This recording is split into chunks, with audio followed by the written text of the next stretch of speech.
What's going on, everyone? So yesterday, the Los Angeles Lakers got a much-needed win against the Indiana Pacers, extending their win streak to 3 games, getting to 7 games over 500 for the first time this season.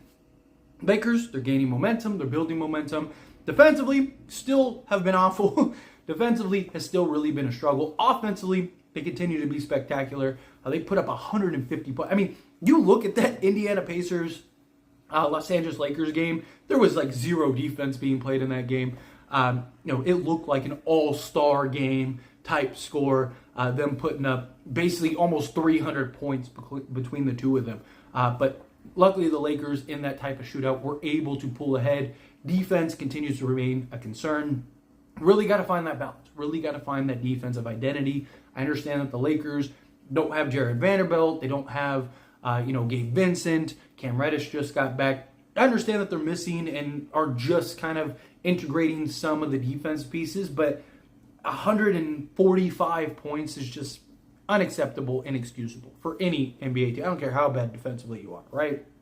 No reason teams should be putting that up. But nonetheless, got the win. You don't get style points in the NBA. Doesn't matter. Win is a win, whether you win by 1 or you win by 100, right? Good thing, Lakers building momentum, as I mentioned, starting to head in a proper direction, trying to compete for that 7th or 8th seed, ideally. Obviously, 6 statistically is in reach. Would be nice if we get that, but I'll settle for the 7th or 8th. We need to get into the play. It begins by continuing to head in the right direction, continuing to win. We play the Milwaukee Bucks coming up next. Again, we need that to be a huge win. Now, I have said that I believe that the Lakers will lose that game. The 3 games that I have them slated, again, I said, hey, I believe that they'll go 10-3.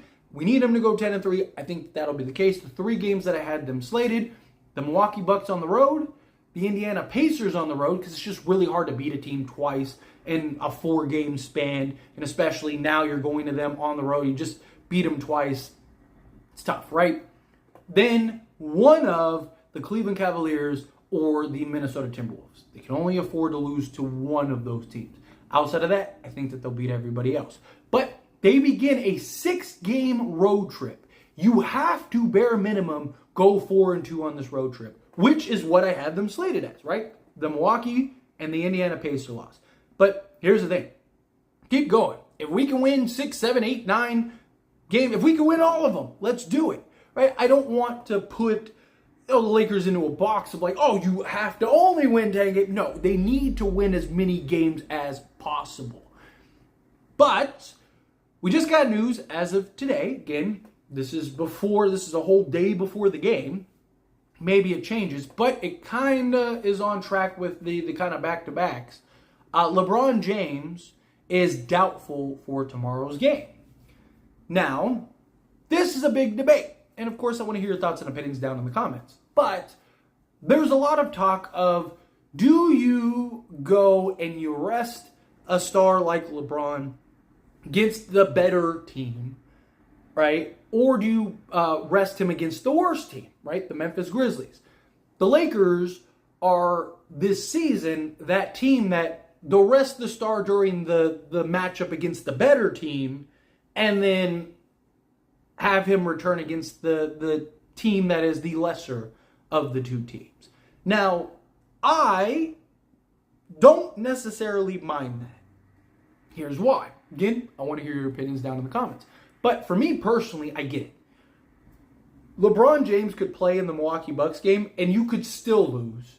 And now you got to rest LeBron against Memphis, in which, can the Lakers still beat Memphis without LeBron? Sure. But your chances are just that far greater, right? Where if you add LeBron to the lesser of the team's game, well, then now that increases your likelihood of winning. If you upset and you beat a team like the Milwaukee Bucks, then that's even better. Now you're definitely potentially looking at 2 straight victories, rather than like, oh, we could still lose, and now we're without LeBron, and if we lose again, now we're 0-2 on this little back-to-back. Like, those are the kind of things that you can, I get why the Lakers are looking at it that way, right? Something to keep in mind, The Lakers have already beaten the Milwaukee Bucks. It was in LA. Big difference than the Lakers on the road. Lakers have not been great on the road this year. But when we beat them, it was without LeBron James, right? So one of the things that I've talked about heavily, and I want to start by, we are not better without LeBron. It's always a constant sentiment that people like to put out there and like to throw, oh, we're not better without LeBron James. We're not. It's just that simple. But for a game, for 2 games, for several, even like a stretch, you can kind of offset LeBron through collective committee and through the progress of the rest of those players, right?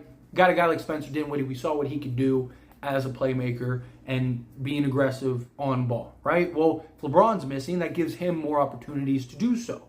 If D'Lo's playing, D'Lo we know can elevate. He can go drop 30. Austin Reeves usually plays better in that role. Rui Hachimura, more times than not, right, is excellent when LeBron doesn't play. He takes like huge strides. Why? Because 1, he gets more opportunity, but 2, he gets to slot to his natural position, which is the 4.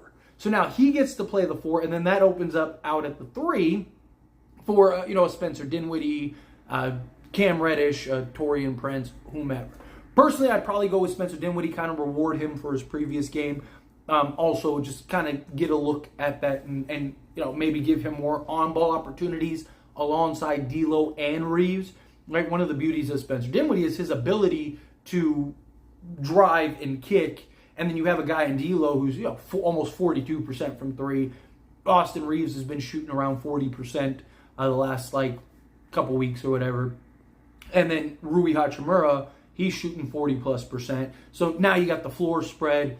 Spencer Dinwiddie can be aggressive. I'd like to see a couple actions with that. I'm not saying you have to do that the whole game. Obviously, if it's working, then great. But also, you could put Spencer Dinwiddie on a Damian Lillard, which would be nice. We'll see what happens with Giannis. Giannis has kind of been dealing with some stuff. But regardless, Lakers have to treat this as a must-win game.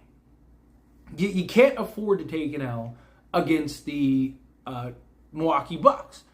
Again, I have them slated as taking an L, but that's me as a fan that's trying to be realistic here and kind of paint the picture of what I expect this team to progress to. They are the team actually playing. In their head, it should be, by no circumstances do we lose this game with or without LeBron James. Guys need to step up. Guys need to pick it up. Move the ball. Play the right way. Right? I love LeBron, but the ball is usually a little more fluid when LeBron doesn't play because LeBron's not on ball, making the decisions. Right? Guys are keeping the ball swinging, keeping the ball moving, which is good. You keep the defense on their toes. Milwaukee's not a good defensive team.